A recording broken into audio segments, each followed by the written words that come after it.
Baik, kali ini kita akan bertemu kembali dengan pembelajaran matematika kelas 4 untuk sekolah penggerak. Nah, kali ini kita akan mulai lagi dengan materi kita setelah kita pada materi yang lalu kita mempelajari tentang penjumlahan bilangan desimal, dan sekarang masih bab 13, bagian yang ketiga, yaitu pengurangan bilangan desimal. Nah, adapun tujuan di akhir pembelajaran ini adalah siswa bisa mengartikan pengurangan bilangan desimal dan mencari cara menghitungnya. Kemudian siswa bisa memahami cara mengurangkan bilangan desimal hingga tempat desimal kedua. Nah, jadi itu tujuannya. Dan kita akan mulai soal yang pertama. Yanto dan kakaknya berlatih lompat jauh. Jarak lompatan keduanya adalah 2,14 meter dan 2,14 meter dan 3,46 meter berturut-turut. Berapa jauh dalam meter? Lebihnya lompatan kakak dibandingkan dengan Yanto. Nah, jadi untuk mengetahui berapa lebihnya lompatan antara dua bersaudara ini, tentu kita akan mengurangkan bilangan yang lebih besar dengan bilangan yang lebih kecil. Nah, jadi kalimat matematikanya itu 3,46 lompatan kakaknya dikurangi dengan lompatan adiknya yang berjarak dikurangi dengan lompatan Yanto yang berjarak 2,14. Jadi hasilnya 1,32. Nah, untuk mendapatkan 1,32 ini bisa anak-anak melakukan penjumlahan bersusun dengan menempatkan sesuai dengan nilai tempatnya dan melakukan pengurangan sesuai juga dengan nilai tempatnya. Jadi kita akan mengurangkan dari nilai yang terkecil atau dari sisi yang paling kanan. Jadi 1/100 itu yang paling kanan, berarti 6 dikurangi 4. Hasilnya adalah 2. Kemudian nilai tempat 1/10 adalah 4 dikurangi 1. Hasilnya 3 atau satu angka di belakang koma ya. Nilai tempat 4 dikurangi 1. Kemudian kita mengurangkan nilai satuannya, yaitu 3 dikurangi 2. 3 kurang 2 hasilnya 1.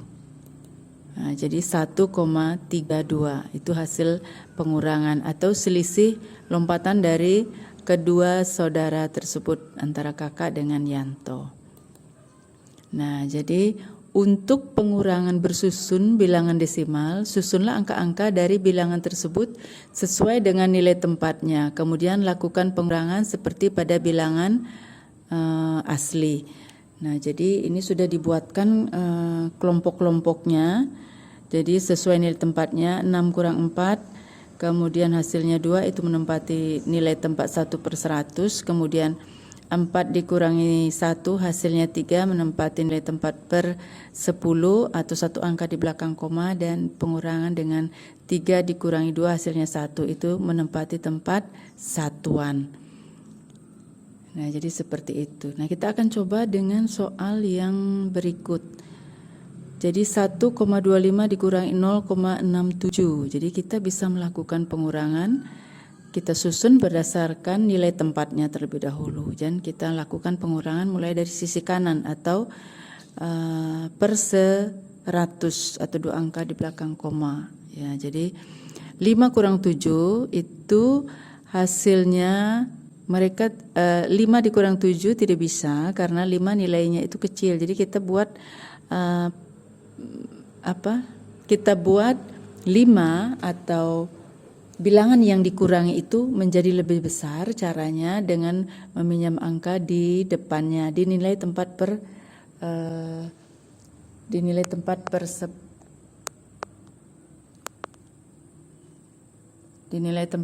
10. Nah, jadi 15 dikurangi 7 hasilnya 8, dan 11 dikurangi 6 hasilnya 5. Jadi kenapa bisa dapat 11? Karena meminjam satu angka di nilai tempat satuan sehingga menjadi 11 ya. Tadi kan sisanya 1 di angka 2 itu. Pinjam 1 jadinya 11. Jadi 1 itu nilai tempat satuan menjadi 0. 0 dikurang 0 bukan berarti tidak ada, tetapi 0 dikurang 0 hasilnya 0. Kemudian kita isi tanda koma. Jadi ini menunjukkan bahwa ini adalah bilangan desimal. Jadi satuannya 0, kemudian desimalnya 5,8. Desimalnya 58. Jadi hasilnya 0,58. Nah, jadi Ibu rasa kalian bisa mengerjakan soal-soal latihan pengurangan bilangan desimal ini karena pengurangan bilangan desimal tidak jauh berbeda dengan penjumlahan bilangan desimal. Kita hanya mengurangkan angka-angka dengan cara melakukan pengurangan secara bersusun sesuai dengan nilai tempatnya. Nah, jadi silakan kerjakan soal 1 sampai 4. Nah, kita akan mencoba kembali soal-soal setelah kalian bisa mengerjakan soal yang 4 tadi. Ibu mencoba memberikan penjelasan kembali mengenai pengurangan bilangan desimal untuk yang pertama. Jadi kita akan mengurangkan 2,32 dikurangi 1,82. 2 kurang 2 hasilnya 0.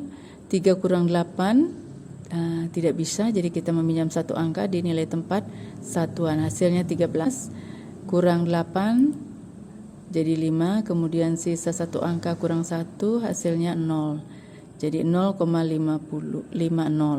atau 0,5. Ya, bisa ditulis seperti itu. Kemudian yang kedua, kita akan melakukan pengurangan 1 kurang 0. Jadi tidak ada angka di sini. Jadi kita bisa isi dengan angka 0. Hanya Ibu tidak isi angka 0 ini. Jadi 1 kurang tidak ada, hasilnya adalah 1. Kemudian 7 kurang 9, kita pinjam satu angka di angka 6. Jadi 17 kurang 9, hasilnya 8. Dan 5 dikurangi 3, hasilnya 2. Jadi hasil terakhir adalah 2,81. Kemudian soal yang ketiga, ya, di sini 6 dikurangi 0,52. Nah, di belakang angka 6 tidak ada angka desimal lagi, bilangan desimal lagi. Ya, jadi kita bisa menulisnya dengan angka 0, 0 sebanyak 2 kali, sehingga nanti 0 atau 0 dikurangi 2 tentunya tidak bisa. Kita akan meminjam angka di depannya lagi supaya bilangan angka di nilai tempat 1/100 itu lebih besar, atau angka di atas angka 2 itu nilainya lebih besar. Jadi pinjam di depannya. Ternyata di depannya tidak ada angka lagi. Jadi kita pinjamlah ke angka 6. Pinjam satu angka, kemudian kita isi di belakangnya, maka akan menjadi 10.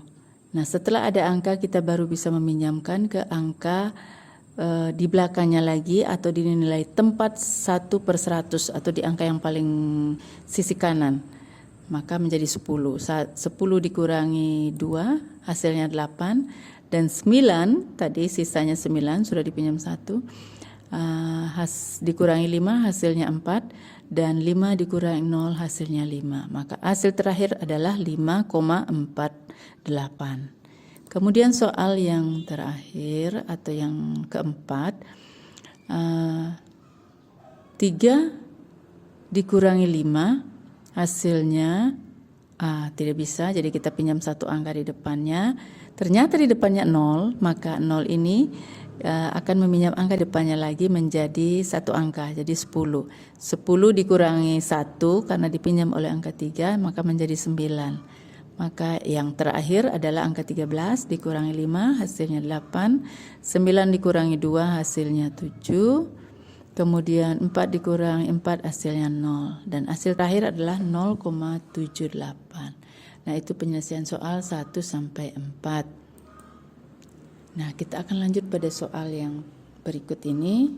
Pada bagian terakhir, ada pita yang panjangnya 2,515 meter. Ya, kalau disentikan ini atau bisa dikatakan 2 meter 15 cm. Kemudian pita tersebut dipotong 85 cm. Berapa panjang pita yang tersisa? Nah, kalau kita buatkan, Ibu contohkan sebagai garis bilangan. Di sini ada garis bilangan dengan panjang 3 meter. Nah, di manakah posisi 2,15? Kalian bisa lihat posisi 2,15 itu yang bergaris merah. Kemudian kita kurangi dengan 85 cm. Ya, jadi masing-masing ruas itu berjarak 10 cm, sudah ada itu di bagian sisi kiri. Masing-masing ruas atau masing-masing garis itu jaraknya 10. Jadi arah ke kiri sebanyak 85 cm atau 8 kali lompatan ditambah 5. Jadi kalau 5 itu berarti pertengahan, ya. Maka sampailah di 1 meter 1, 2, 3, 1 meter 30 cm. Nah, jadi itu jaraknya sudah dituliskan 1,3 meter atau 130 cm. Nah, kita bisa lakukan dengan cara membuat garis bilangan atau mungkin dengan cara menggunakan tangga-tangga ukuran satuan panjang, ya, dari kilometer sampai milimeter. Nah, setiap kita melangkah ke bawah, kita akan mengalihkan 10 dikalikan 10.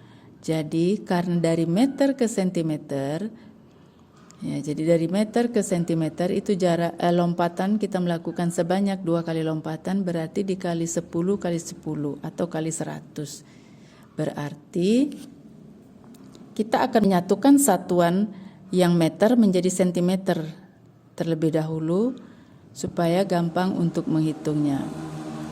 2,15 meter sama dengan 2,15 dikali 10 dikali 10, hasilnya 215 cm dan 85 cm, jadi satuannya tetap, sehingga kita bisa sekarang mengurangkan antara 215 dikurangi 85 hasilnya 130, tetapi dalam satuan sentimeter. Ya, jadi hasilnya itu kita bisa menuliskan sebanyak dua satuan, ada 2 satuannya. Jika menggunakan cm dia menjadi 130 cm. Tetapi jika menggunakan satuan meter itu akan kita tulis dengan angka 1,30 meter atau 1,3 meter. Nah, jadi itu caranya untuk melakukan pengurangan jika satuan panjangnya atau satuan apapun itu berbeda, ya, antara bilangan yang satu dengan bilangan yang lainnya. Nah, kemudian jelaskan aturan perhitungan dari bilangan desimal dan mengapa cara berikut benar. Misalnya persegi itu menandakan nilainya 3,8, sedangkan segitiga nilainya 2,3 dan lingkaran nilainya 2,7. Nah, kenapa yang persegi atau 3,8 ditambah 2,3 hasilnya sama dengan segitiga atau 2,3 ditambah dengan 3,8 persegi. Nah, ini dalam artian jika bilangan yang di sebelah kiri sama dengan di sebelah kanan sama dengan, itu masing-masing dijumlahkan hasilnya sama. Nah, begitu juga dengan yang nomor 2, kenapa bisa sama? Nah, ini berlaku untuk penjumlahan. Nah, untuk yang nomor 1 ini memiliki sifat komutatif, ya. Jika bilangannya angkanya itu dipindah tempatnya berpindah tetapi hasilnya tetap sama, ya, itu namanya sifat komutatif. Kemudian yang nomor 2 itu memiliki sifat asosiatif. Nah, sifat-sifat yang dimiliki ini dalam pelajaran matematika ini berlaku hanya untuk penjumlahan saja dan perkalian. Tapi kalau untuk operasi bilangan yang lainnya, jadi hasilnya berbeda, jadi tidak sesuai. Nah, itu penjelasan Ibu. Jadi seperti yang Bu jelaskan tadi ya, karena hasil bilangan yang di sebelah kiri dengan yang di sebelah kanan sama ya, sebelah kanan sama dengan adalah sama. Nah, jadi itu penjelasannya, dan Ibu berharap kalian bisa memahami dan silakan mengerjakan soal-soal latihan 1 sampai 9, dan kalian bisa tuliskan di buku tugas kalian masing-masing, dan nanti hasilnya bisa ditanyakan di Ibu Guru atau kita kerjakan secara bersama-sama di dalam kelas, khususnya untuk kelas 4A di SD Impres Kemala Putih. Dan sekian, terima kasih atas kebersamaan kita pada pembelajaran matematika untuk pengurangan bilangan sini. Terima kasih.